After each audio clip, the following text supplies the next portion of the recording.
जय हिंद दोस्तों। आज हम लोग क्लास 10 के इकोनॉमिक्स के चैप्टर नंबर पहले को देखने वाले हैं।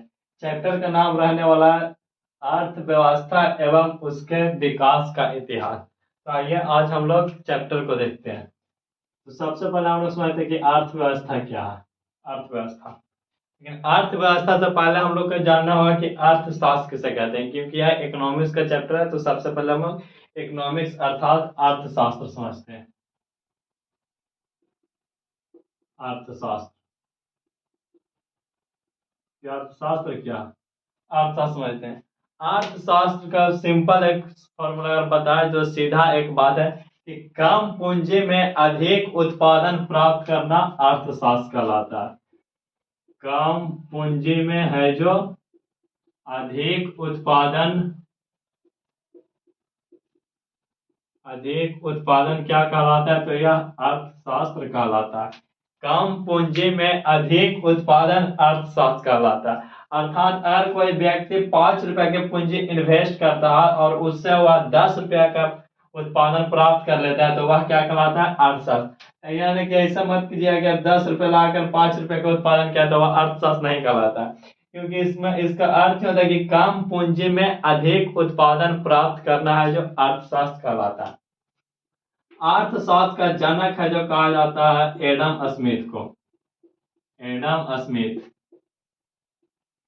अर्थशास्त्र के जनक किसे कहा जाता है, तो अर्थशास्त्र का जनक है जो कहा जाता है एडम स्मिथ को। एडम स्मिथ को इन्होंने 1776 ईस्वी में अपनी एक पुस्तक लिखी है। 1776 ईस्वी में इन्होंने एक पुस्तक लिखी है, इसलिए इन्हें अर्थशास्त्र का जनक कहा जाता है। क्या कहा जाता है, तो अर्थशास्त्र का जनक। अर्थशास्त्र का जनक किसे कहा जाता है, एडम स्मिथ को। किसे, तो फिर एडम स्मिथ को। और वहीं अगर बात करें भारतीय अर्थशास्त्र का, भारतीय अर्थशास्त्र, भारतीय अर्थशास्त्र, भारतीय अर्थव्यवस्था, भारतीय अर्थव्यवस्था या फिर भारतीय अर्थशास्त्र की बात की जाए तो भारतीय अर्थ के ये हैं विश्वेश्वरैया।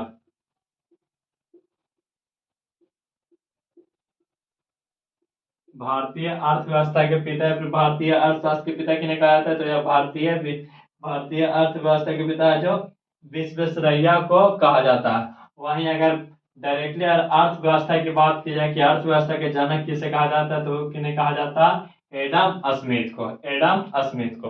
अब हम लोग समझते हैं कि अर्थव्यवस्था एवं उसके विकास के इतिहास के बारे में। तो पहले सबसे पहले हम लोग समझ लेते हैं इसमें आर्थिक क्रिया। कौन सी क्रिया, तो आर्थिक क्रिया।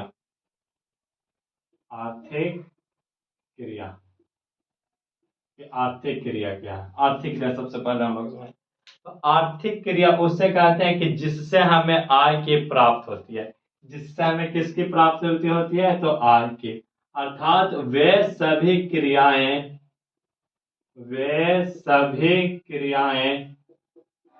जिससे हमें आय की प्राप्ति होती है। जिससे हमें आय की क्या होती है, तो प्राप्ति होती है। और वे सभी क्रियाएं जिससे हमें आय की प्राप्ति होती है वह सभी की सभी क्या कहलाती है, तो आर्थिक क्रिया। वे सभी क्रियाएं जिससे हमें आय अर्थात इनकम की प्राप्ति होती है वह क्या कहलाती है, आर्थिक क्रिया। आर्थिक क्रिया, लेकिन यह इलीगल होना चाहिए, अर्थात इलीगल नहीं होना चाहिए, क्योंकि हमें आर्थिक क्रिया की प्राप्ति अर्थात आर्थिक क्रिया जिससे हमें आय की प्राप्ति होती है वह क्या कहलाती है, आर्थिक क्रिया। जैसे कि हम लोग कोई काम करते हैं, काम के बाद जो पैसा मिलता है वह क्या हो गया, आय। और जो काम किए हुए हमारा क्या कहा गया, तो आर्थिक क्रिया। आर्थिक क्रिया, जैसे कि अगर कोई टीचर पढ़ा रहा है तो पढ़ाने के बदले उन्हें जो पैसा मिला हुआ है उनका पढ़ाना क्या कहला गया, तो आर्थिक क्रिया। और जो उन्हें पैसा मिला वो क्या कहलाया, तो वो आय कहलाया। अगर कोई मान लीजिए कि चोरी किया, तो क्या चोरी इसमें आर्थिक क्रिया हो सकती है, बताइए आप लोग। क्या चोरी आर्थिक क्रिया हो सकती है, नहीं, क्योंकि वह इलीगल काम है। और इसमें केवल और केवल लीगल काम को शामिल किया गया है जो गैर कानूनी नहीं हो और उससे हमें आय की प्राप्ति हो, तो इसे क्या कहलाता है, आर्थिक क्रिया। अर्थात वे सभी क्रियाएं जिससे हमें आय की प्राप्ति होती है आर्थिक क्रिया कहलाती है। वे सभी क्रियाएं जिससे हमें आय की प्राप्ति होती है, वे सभी क्रियाएं जिससे हमें क्या की प्राप्ति होती है, आय की, तो उसे क्या कहते हैं, आर्थिक क्रिया। अब आगे हम लोग समझते हैं अर्थव्यवस्था, अर्थशास्त्र अर्थात अर्थव्यवस्था। अर्थव्यवस्था, अर्थव्यवस्था किसे कहते हैं समझिएगा बढ़िया से। अर्थव्यवस्था, आर्थिक क्रिया आप लोग को समझ में आ गया कि जिससे हमें आय की प्राप्ति होती है वह सारी क्रियाएं क्या कहलाती है, तो आर्थिक क्रिया। अब हम लोग समझते हैं कि अर्थव्यवस्था क्या है। तो अर्थव्यवस्था का परिभाषा अलग अलग अर्थशास्त्रियों ने अलग अलग दिया है। इसका अगर सीधा बात करें तो अर्थव्यवस्था, अर्थव्यवस्था आर्थिक क्रियाओं का एक समूह होता है। अर्थव्यवस्था आर्थिक क्रियाओं का ही एक क्या होता है, समूह होता है, जिसमें विभिन्न प्रकार की आर्थिक क्रियाओं को संपादित किया जाता है। अर्थव्यवस्था जो किसका समूह होता है, तो यह आर्थिक क्रियाओं का समूह होता है।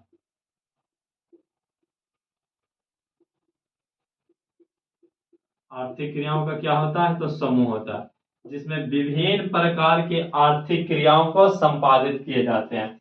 अर्थव्यवस्था किसे कहते हैं, तो अर्थव्यवस्था एक प्रकार का तंत्र या ढांचा है, जिसमें विभिन्न प्रकार के आर्थिक क्रियाओं को संपादित किया जाता है।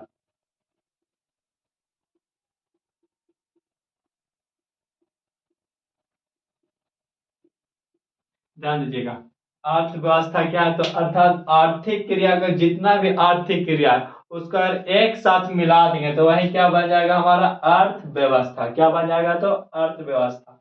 आज सभी आर्थिक क्रियाओं का हम एक साथ मिला दें तो वही क्या बन जाएगा, अर्थव्यवस्था। क्या बन जाएगा, तो अर्थव्यवस्था। इसका परिभाषा की बात की जाए, क्योंकि 10th के लिए बहुत इंपॉर्टेंट है, इसका बहुत बार एग्जाम में यह क्वेश्चन आ चुका है कि अर्थव्यवस्था से आप क्या समझते हैं। तो अर्थव्यवस्था के लिए बहुत प्रकार की परिभाषाएं हैं। एक सीधा सा भी एक परिभाषा कि आर्थिक क्रियाओं के समूह को क्या कहते हैं, तो अर्थव्यवस्था। इसके अलावा एक और परिभाषा कि अर्थव्यवस्था एक ऐसा तंत्र या ढांचा है।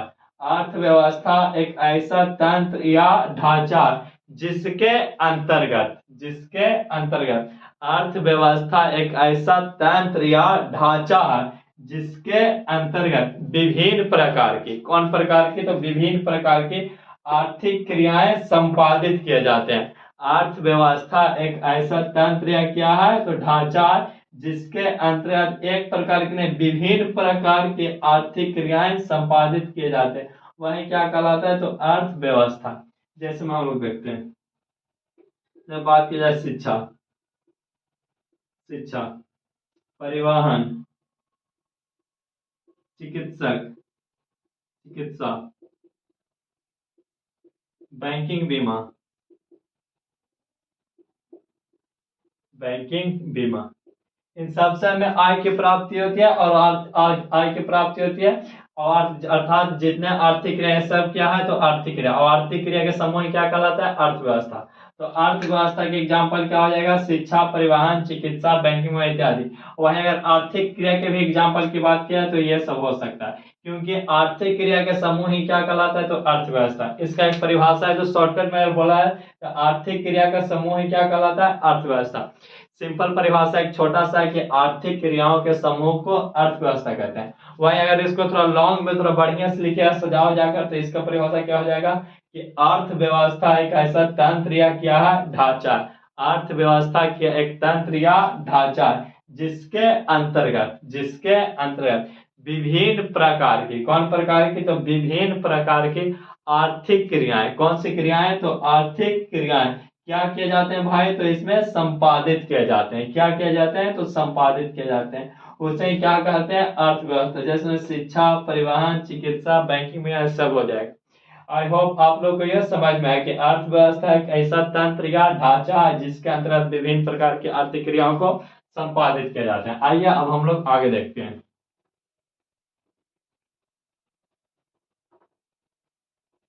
आइए अब हम लोग अर्थव्यवस्था की संरचना को देखते हैं।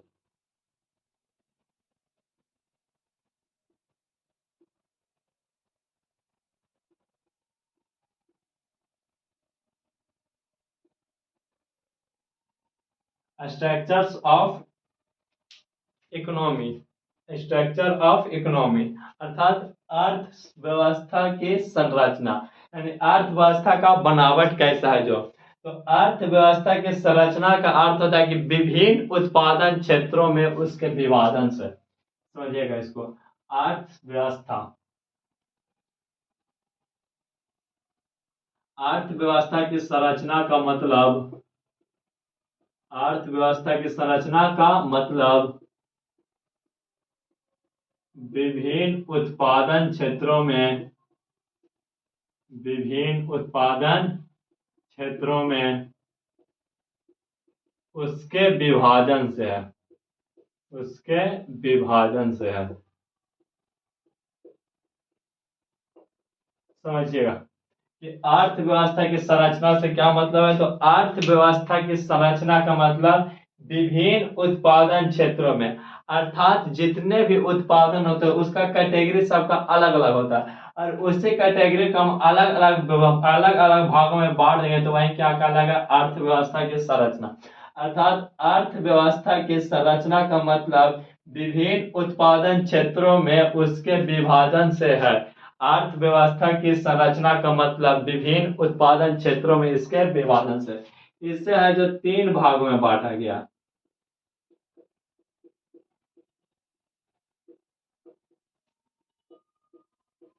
अर्थव्यवस्था की संरचना कितने भागों में बांटा गया, तो 3 भागों में बांटा गया। पहला, दूसरा और तीसरा।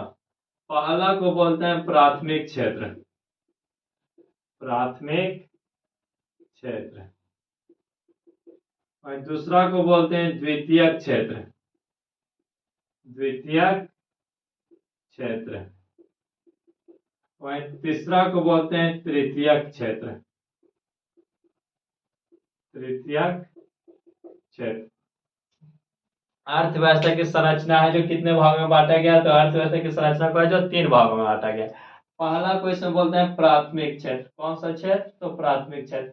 वहीं दूसरा की बात करें तो दूसरा को बोलते हैं द्वितीयक क्षेत्र, कौन सा क्षेत्र, तो द्वितीयक क्षेत्र। और तीसरा होता है तृतीयक क्षेत्र, तीसरा कौन सा क्षेत्र, तृतीयक क्षेत्र।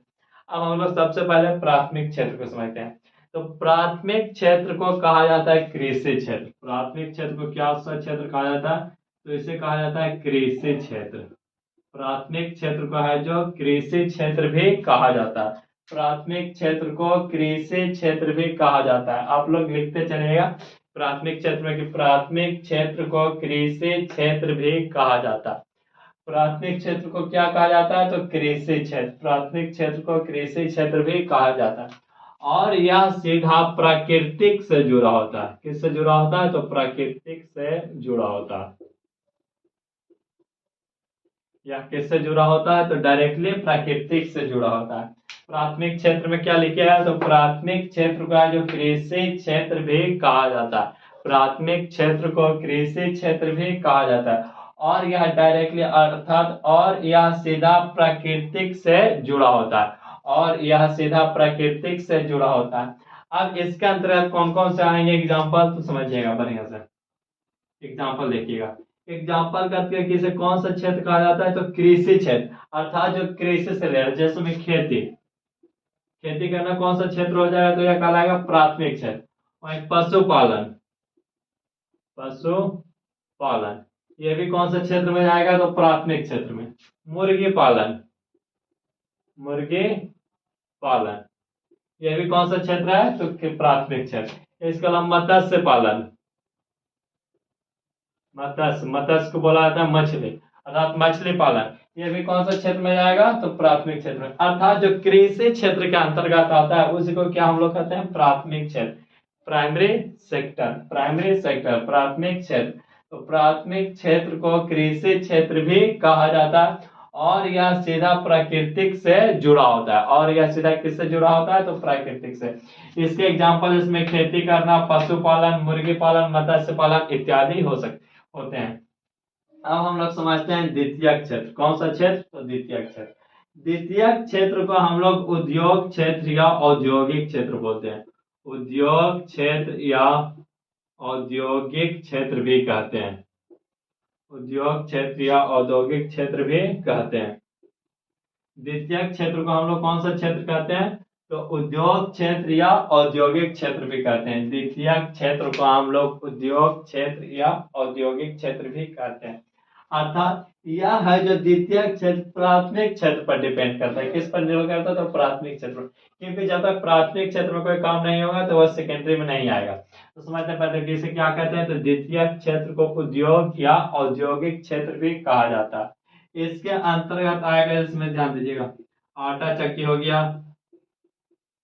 आटा चक्की, कोई कारखाना हो गया, कोई फैक्ट्री हो गया, लौह उद्योग हो गया। इसके अलावा बिजली हो गया, ये भी किसके अंदर आएगा? तो ये भी आता है द्वितीय क्षेत्र में। कौन सा क्षेत्र में? द्वितीय क्षेत्र में। आटा चक्की कौन सा क्षेत्र? द्वितीय क्षेत्र। इसके अलावा समोसा छानना कौन सा क्षेत्र? तो ये भी जाएगा द्वितीय क्षेत्र में। अर्थात द्वितीय क्षेत्र को उद्योग या औद्योगिक क्षेत्र भी कहते हैं। द्वितीय क्षेत्र को उद्योग या औद्योगिक क्षेत्र भी कहते हैं। यह किस पर डिपेंडेंट होता है? तो प्राथमिक क्षेत्र पर। क्यों? क्या अगर अगर कृषि में अगर कोई खेती नहीं करेगा तो आटा चक्की नहीं चलेगा। प्राथमिक क्षेत्र है जो डायरेक्टली कृषि से जुड़ा होता है, सॉरी प्राकृतिक से जुड़ा होता है। तो प्राकृतिक में जितना लोहा हो गया, फैक्ट्री का जितना भी सब कच्चा माल होता है, प्राकृतिक से जुड़ा होता है। अर्थात द्वितीय क्षेत्र किस पर निर्भर करता है? तो प्राथमिक क्षेत्र पर। इससे अच्छा समझते हैं। तो मान लीजिए कि कोई व्यक्ति खेती में आलू उपजाया। क्या उपजाया? तो आलू। तो आलू उपजाया तो वह किस में चल जाएगा? तो प्राथमिक क्षेत्र में। कौन सा क्षेत्र में? प्राथमिक क्षेत्र में। कोई दूसरा व्यक्ति आलू खरीदकर और आटा खरीदकर उसे बढ़िया से जो समोसा तल दिया, तो समोसा तल दिया तो वो कौन सा क्षेत्र में चला गया? द्वितीय क्षेत्र में। कौन सा क्षेत्र में? द्वितीय क्षेत्र में। क्योंकि कारखाना इसमें कौन सा क्षेत्र है? द्वितीय क्षेत्र। कौन सा क्षेत्र? तो द्वितीय क्षेत्र। अब हम लोग समझते हैं तृतीय क्षेत्र को। तृतीय क्षेत्र, तृतीय क्षेत्र को है जो सेवा क्षेत्र भी कहा जाता है। कौन सा क्षेत्र कहा जाता है? तो सेवा क्षेत्र भी कहा जाता है। तृतीय क्षेत्र को सेवा क्षेत्र भी कहा जाता है। तृतीय क्षेत्र को सेवा क्षेत्र भी कहा जाता है। अर्थात इसमें कोई व्यक्ति, एक व्यक्ति दूसरा व्यक्ति को सेवा या फिर एक वस्तु दूसरे वस्तु को सेवा प्रदान करता है, उसे हम लोग कहते हैं तृतीय क्षेत्र अर्थात सेवा क्षेत्र। जैसे में हम लोग पहले देखेंगे तो अच्छी तरह से, जैसे शिक्षा, शिक्षा कौन सा क्षेत्र के अंतर्गत जाएगा? तो ये जाएगा तृतीय क्षेत्र। परिवहन, परिवहन ये किस में जाएंगे? तो तृतीय क्षेत्र। नौकरी, जितने भी नौकरी है सब किस में जाएंगे? तो तृतीय क्षेत्र में। इसके अलावा और देखते हैं, व्यापार, व्यापार किस में जाएगा? तो दुकानदारी, दुकानदारी किस में जाएगा? तो सेवा क्षेत्र में अर्थात तृतीय क्षेत्र में। अब कई लोग सोच रहे हैं कि दुकानदारी कैसे भाई सेवा क्षेत्र में, कि जैसे कि मान लीजिए कि हम कोई सामान लाने गए तो वो हमें सामान दिया तो वह हमारा क्या कर रहा है? तो सेवा कर रहा है। अब कुछ लोग सोच रहे हैं कि उसके बदले से वो हमसे पैसा भी लेता है, तो भाई वो पैसा वो उस वस्तु का लेता है, लेकिन वह हमारा क्या कर रहा है? तो एक तरह से वह सेवा कर रहा है। इसलिए दुकानदारी को भी किस में रखा गया है? तो तृतीय क्षेत्र में। कौन सा क्षेत्र में? तृतीय क्षेत्र में। तो तृतीय क्षेत्र का जो सेवा क्षेत्र भी कहा जाता है। इसके एग्जाम्पल शिक्षा, परिवहन, नौकरी, व्यापार, दुकानदारी ये सब होते हैं। एक बार फिर से हम लोग समझते हैं कि अर्थव्यवस्था की संरचना से आप क्या समझते हैं? तो अर्थव्यवस्था की संरचना का मतलब विभिन्न उत्पादन क्षेत्रों में उसके विभाजन से। अर्थात ये जितने सारे उत्पादन हुए इसको अगर अलग अलग कैटेगरी में बांट देंगे तो वही कहलाता है अर्थव्यवस्था की संरचना। इससे जो तीन पार्ट में अर्थात तीन भागों में बांटा गया, प्राथमिक क्षेत्र, द्वितीय क्षेत्र और तृतीय क्षेत्र। प्राथमिक क्षेत्र का जो कृषि क्षेत्र भी कहा जाता है और यह सीधा जो प्राकृतिक से जुड़ा होता है, जिसमें खेती करना, पशुपालन, मुर्गी पालन, मत्स्य पालन, ये सब किसके अंतर्गत आएगा? तो प्राथमिक क्षेत्र के अंतर्गत। वहीं अगर दूसरा की बात करें तो द्वितीय क्षेत्र भी कहा जाता है। द्वितीय क्षेत्र, इसके द्वितीय क्षेत्र को उद्योग क्षेत्र भी कहा जाता है। इसमें आटा चक्की, कारखाना, फैक्ट्री, लौह उद्योग सब किसके अंतर्गत आएगा? तो द्वितीय क्षेत्र। वहीं तृतीय क्षेत्र, तो तृतीय क्षेत्र का जो सेवा क्षेत्र भी कहा है, शिक्षा, व्यापारी, नौकरी, परिवहन। अब अच्छे से हम लोग समझते हैं। जैसे मान लीजिए कि कोई व्यक्ति आलू का खेती किया, आलू का क्या किया? तो खेती। और कोई इस आलू से मान लीजिए कि समोसा तल दिया। क्या तल दिया? तो समोसा। और कोई व्यक्ति इस समोसा को खरीद कर बेच दिया। कोई व्यक्ति समोसा को क्या कर दिया? तो बेच दिया। तो अर्थात आलू का खेती करना ये कौन सा कहलाएगा? तो ये कहलाएगा प्राथमिक क्षेत्र। कौन सा क्षेत्र? प्राथमिक क्षेत्र। और ये आलू से जो समोसा बनाया वो क्या कहलाएगा? द्वितीय क्षेत्र। द्वितीय क्षेत्र। क्योंकि जितना भी निर्माण होता है वह किस में जाता है, द्वितीयक क्षेत्र में। और अगर यह समोसा कोई बेच दिया तो यह क्या बन जाएगा, सेवा क्षेत्र अर्थात तृतीयक क्षेत्र, तृतीयक क्षेत्र। तो कभी कभी क्या होता है कि एक ही व्यक्ति द्वितीयक और तृतीयक दोनों में होता है। अर्थात हम लोग समोसे कोई वस्तु लाने, समोसा लाते होंगे तो जो समोसा छानता है वही बेच भी देता है, तो समोसा छानने वाला द्वितीयक क्षेत्र और बेचने वाला तृतीयक क्षेत्र। तो एक ही व्यक्ति दोनों होता है। लेकिन कभी कभी एक ही व्यक्ति तीनों में हो जाता है, खुद ही खेती किया, खुद ही समोसा बनाया, खुद ही बेच दिया, तो वह कौन सा हो जाएगा, तीनों में। जिस तरह से आदमी का है जो अपना अर्थव्यवस्था सुधारता है, तो वह प्राथमिक क्षेत्र को छोड़कर धीरे धीरे द्वितीय क्षेत्र और द्वितीय क्षेत्र से तृतीय क्षेत्र में आते हैं। जिस तरह आदमी का धीरे धीरे अर्थव्यवस्था, अपना अर्थव्यवस्था सुधारता है, तो वह प्राथमिक क्षेत्र छोड़कर किस में आता है, द्वितीयक में, और द्वितीयक छोड़कर किस में आता है, तृतीयक में। क्योंकि तृतीयक में है जो अधिक पैसा है, तृतीय क्षेत्र में है जो पैसा क्या है, अधिक है, और प्राथमिक क्षेत्र में पैसा है जो कम है। इसलिए जब किसी व्यक्ति का अर्थव्यवस्था सुधारता है तो वह प्राथमिक क्षेत्र को धीरे धीरे छोड़कर है जो किस में आता है, तो तृतीय क्षेत्र में। आज के लिए इतना ही रहने देते हैं। अर्थव्यवस्था की संरचना, इसको आप लोग बढ़िया से नोट कर लीजिएगा। यह है जो 4 नंबर का क्वेश्चन हर साल, मतलब हर समय तो बीच बीच में गैप करके 1 से 2 साल का गैप करके हमेशा देखने को मिलता है कि अर्थव्यवस्था की संरचना से आप क्या समझते हैं, इसे कितने भागों में बांटा गया। तो अगर आप लोगों को वीडियो अच्छा लगे तो चैनल को सब्सक्राइब करके वीडियो को लाइक कर दें। मिलते हैं नेक्स्ट वीडियो में, तब तक के लिए जय हिंद, जय भारत।